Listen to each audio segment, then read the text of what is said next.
이게 뭐냐면 이제 한국에서도 되게 이런 통계들이 많이 나오잖아요. 근데 이 통계가 굉장히 유의미한 게, 이 통계를 누가 조사한 거냐면 지용근 목사님 아세요? 지용근 목사님? 예, 한국 이렇게 통계 이런 것만 많이 내는 분이 있잖아요. 예. 그 사람이 주로 한국 교회 통계를 많이 냈어요. 근데 처음으로 선교 통계를 낸 거예요. 그리고 기존에 있는 통계들하고 자기네들이 360명인가 뭐 이렇게 해가지고 실적 1대1 인터뷰를 해서 낸 통계예요. 그래서 굉장히 선교사들의 이야기예요. 이게 선교사들의 이야기예요. 현재 한국 선교사들 중에 보세요. 39살 미만이 2018년엔 14%였어요. 2019년엔 11%예요. 여러분 1년 사이에 막 어마어마하게 줄어드는 겁니다. 2023년 통계 7%입니다. 그러니까 변화의 속도가 너무 빠르다는 거예요. 불과 4, 5년 전에 14%였는데 지금 반토막 났다는 거예요.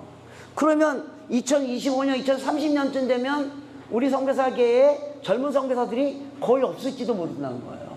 이 말의 의미가 뭐예요? 2023년 기준으로 했을 때 7%면 앞으로 20년 후에 한국 선교사의 총수는 현재 선교사의 7%밖에 안 된다는 겁니다. 그러면 1,400명입니다. 네. 그러니까 통계가 갖는 이런 의미를 우리가 봐야 됩니다. 그 다음에 대부분의 선교사들이 교회 후원으로 지금 사역하고 있어요.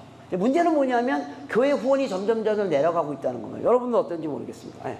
그럼 선교사는 앞으로 어떻게 사역할 것인가? 또 그 다음에 또 한 가지는 후원을 하긴 하는데 실제 깊은 관계를 요구하는 그런 게 동등한 관계라는 게 58%고요. 후원만 하고 다른 것은 도와주지 않는다는 게 31%입니다. 예.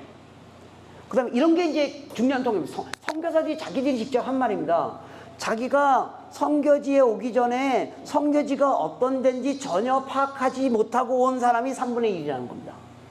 그러니까 한국에서 나간 선교사들 3분의 1이 내가 그 지역에 어떻게 사역할 거고 어떤 전략적인 걸 갖고 간 게 아니라 그냥 간 거라는 겁니다. 예, 3분의 1. 이거 선교사들이 한 말입니다. 예. 그래서 3명 중에 1명이 선교지를 이동할까라는 생각을 하고 있다는 겁니다. 예. 또 우리 주의사 교회가 직사역이죠. 예, 보시면 예, 뭐 다 아시는 내용이고요. 예.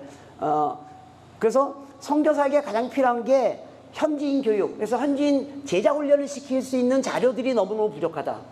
예. 그래서 손에 잡히는 도구가 없다. 예. 그리고 재정적 지원 뭐 이런 건 다 아시는 내용이고. 예. 그다음에 이게 제가 아주 유의미하게 본 통계입니다. 예. 제가 한국에서 주로 이제 그런 거 하기 때문에 이 필드 선교사들이 이런 생각을 하는지 저는 잘 몰랐어요. 근데 어저께 우리 김 선생님 얘기하면서 그걸 또 확인하게 됐어요. 이제 각 30대, 40대, 50대, 60대 선교사 중에 어디가 제일 취약한가? 저는 그냥 아무 생각 없이 30대, 40대가 제일 취약할 거라고 생각했어요. 왜냐면 선교지 처음 가니까 어떻게 행동해야 될지 잘 모르고 그럴 수 있으니까 그들이 제일 힘들어할 거라고 생각했는데 이제 선교사들 통계를 다 해보니까 보세요. 30대, 40대보다 50대가 제일 취약합니다. 그러니까 개인 생활의 균형에서도 50대가 제일 만족도가 떨어지고요. 배우자와의 관계에서도 50대가 제일 만족도가 떨어져요. 또 자녀와의 관계 속에서도 50대가 제일 만족도가 떨어져요. 제가 이거 웬일이지 이렇게 생각했어요. 그래서 제가 50대 사람들 몇 사람들에게 물어봤어요. 아니 왜 당신네들이 가장 일 열심히. 저는 제가 50대 방방 날랐거든요. 지금도 막 제가 전방지휘처럼 강의하잖아요. 제가 50대 막 날랐습니다. 아니 가장 에너제틱하게 이럴 텐데 왜 이게 다 났냐 물어봤더니 그 사람이 이렇게 얘기하는 거예요. 60대 그 이상은요 나름대로 자기네끼리 성취를 했다는 거예요. 뭐 센터도 있고 뭐 자기도 있고 사역적 성취도 있고 막말로 노후 자금도 이렇게 보니까 좀 있는 것 같고. 근데 40대 말부터 50대는 여전히 유교적 생각이 있어가지고 그 60대가 하라는 대로 열심히 순종하고 절로 가라 그러면 절로 가고 여기 가면 여기 가고 그래서 막 이러지도 못하고 저러지도 못하고 그러고 있었다는 거예요. 그리고 자기네가 30, 40대를 보니까 얘네들은 지네 맘대로 하는 거예요. 그러니까 위에는 받들어야 되고 밑에는 말 안 듣고 그 어떤 50대 선교사가 이렇게 얘기해요. 자기는 그 집을 정할 때도 선배가 너 사역이 이렇게 하니까 여기다 집을 얻어. 그러면 거기다 집을 얻었대요. 근데 3, 40대한테 야 니네도 그럼 사역제거이니까 여기다 집을 얻어 이렇게 말하라 그랬더니 걔네들이 그분들이 어떻게 하냐면 아이들 학교 먼저 정하고 그 학교 옆에 집을 얻고 그 다음에 사역지를 정한대요. 네. 그러니까 50대가 중간에 껴가지고 굉장히 힘들어하는 사실을 제가 확인했어요. 그래서 제가 이제 제가부터 이제 50대를 도와야 되겠다. 예. 예, 3, 40대는 뭐 지네들이 뭐 내가 뭐라 그래서 뭐 지네들이 알아서 하니까. 예, 예. 그리고 60대 이상은 또 그분들도 알아서 하니까. 예. 그래서 이 40대 말부터 50대를 왜냐면 이분들이 한국 선교의 허리잖아요, 사실은. 예. 고기가 잘 움직여져야지만 이게 제가 봐도 이 문제가 있더라고요. 예. 그다음에 선교 사역 중에 컨설팅을 받은 사람이 16%밖에 없는데 그 대부분이 컨설팅을 받아본 적이 없다는 거예요. 그런데 받았는데 무지무지 도움이 됐다는 겁니다. 예. 그래서 선교사들이 컨설팅을 좀 받는 게 좋겠다. 예. 이게 이 사람들의 레코멘데이션입니다. 예. 그래서 컨설팅이라는 말은 다 단순히 뭐 이래라 저래라 그런 게 아니라 제가 얘기했지만 선교사들끼리 모여서 대화를 많이 해야 됩니다. 그게 컨설팅입니다. 대단히 죄송합니다. 이게 선교사들끼리 모여서 우리 한국 선교사들 모여서 그 선교사 수련회 이런 거 많이 하잖아요. 예. 보면 이제 여러분 컨퍼런스 하려면 이렇게 재정도 필요하잖아요. 기왕에 하는데 이렇게 좋은 호텔에서 그죠? 예. 그러면 이제 한국에서 좀 이렇게 하여간 이렇게 지원도 받아야 되잖아요. 그럼 받으면 또 그 담임 목사님 와서 또 이렇게 쭉 설교하고 뭐 이렇게 해야 되잖아요. 뭐 그런 경우도 그렇게 해도 좋겠지만 그냥 우리가 돈 내고 우리가 좀 허름한 호텔에서 우리끼리 모여서 우리끼리 대화를 해야 됩니다.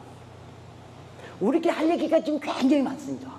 그게 일종의 피어 컨설팅입니다. 예, 예. 저는 그 얘기를 여러분 속에 할 얘기 너무 많거든요. 그리고 그게 전략입니다. 그게 전략입니다. 예. 그걸 서로 이야기하고 거기서 샤프닝하고 거기서 전략들을 만들고 여러분 전략은 항상 로컬에서 나오는 겁니다. 저기 한국에서 전략 세우는 거 아닙니다. 전략은 현장에서 나오는 겁니다. 현장에 있는 선교사들끼리 모여서 그리고 필리핀 전략은 필리핀 선교사들이 짜는 겁니다. 예, 여러분들끼리 모여서 서로 얘기하고 대화하고 또 그러면서 거기서 전략이 나와요. 그래서 그 컨설팅이 저는 필요하다고. 그래서 각 지역마다 너무너무 감사한 게 한국 선교사회가 만들어져 있잖아요. 이 선교사회가 펠로십도 좋습니다. 예. 이 선교사 펠로십이 러닝 커뮤니티가 돼야 됩니다. 학습 공동체가 돼야 된다는 겁니다. 예. 그리고 지금은 학습은 굳이 뭐 미국 안 가도 아주 파워풀한 거 다 인터넷에 다 있잖아요. 책, 제가 나중에 책 소개해 드릴 텐데 책 갖고 있고 같이 나누고 현장에서 나온 거 디스커션하고 거기서 전략이 나오는 겁니다. 예. 저는 어디 가든지 제가 제발 현장에 있는 선교사들끼리 모여서 학습 공동체를 만드십시오. 그래서 몇 군데 생긴 데가 있습니다. 예. 그게 꼭 필요하다고 생각합니다. 예. 그 다음에 한국 선교의 문제들, 그 선교사들이 말하는 거예요. 성과주의, 외형주의적 선교. 선교사들이 이 말을 하면서도 여기서 못 벗어나는 이유는 뭘까? 이걸 여러분들이 고민하셔야 됩니다. 왜 우리 스스로 성과주의적으로 외형적으로 하는 선교가 문제라고 말하면서 우리 가운데 계속 그런 일이 일어나는 이유가 뭘까? 그걸 여러분들이 고민하셔야 됩니다. 네. 선교사들이 현지 문화와 현지인에 대한 이해와 존중이 부족하다라고 선교사들이 말하고 있다니까요. 네. 그럼 우리는 왜 자꾸 그러는가? 그걸 여러분들이 스스로 고민하셔야 됩니다. 네. 그래서 선교사들이 이런 게 너무 아쉬운 거죠. 선교사들이 한국 선교의 미래가 없다라고 말하고 있다는 겁니다. 물론 긍정적으로 말하는 부분도 있지만 만약 부정적으로 일하는 이유는 고령화 저는 잘 아는 겁니다. 선교사 자원의 감소. 왜 젊은이들은 선교사로 들어오지 않는가? 그나마 젊은 선교사들이 왜 우리 지부에 잘 오려고 하지 않는가? 여러분들 고민하셔야 된다면 누구도 답을 만들 수 없습니다. 예. 그럼에도 불구하고 선교사들이 갖고 있는 열정과 헌신, 네, 저는 이걸 믿습니다. 예. 현장에 있는 선교사들이 여러분들 여기 온 이유를 알잖아요. 그 열정과 헌신과 그 기대를 알잖아요. 그죠? 다시 한번 어떻게 이걸 불릴 듯이 일으켜서 저는 교회가 선교하는 게 맞지만 선교함으로 교회가 만들어집니다.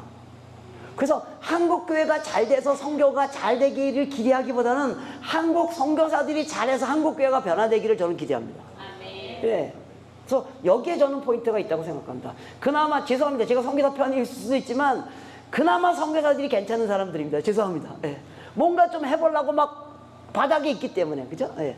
여러분 선교의 변화는요 중심부가 주변부를 바꾸지 않습니다. 항상 주변부가 중심부를 바꿉니다. 선교사들은 주변부입니다.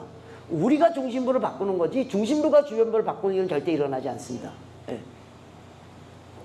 그래서 선교사들도 향후에는 오히려 교회 개척 이런 뿐만 아니라 제자 사역, 비즈니스 선교 뭐 이런 것들이 많이 일어나야 되고요. 뭐 나중에 제가 보내드리겠어요. 요 거는요. 예. 그래서 왜 이제 상당히 한국 선교가 변화를 모색했지만 같은 문제가 계속 발생하는 이유는 패러다임을 바꾸지 않았기 때문이라는 겁니다.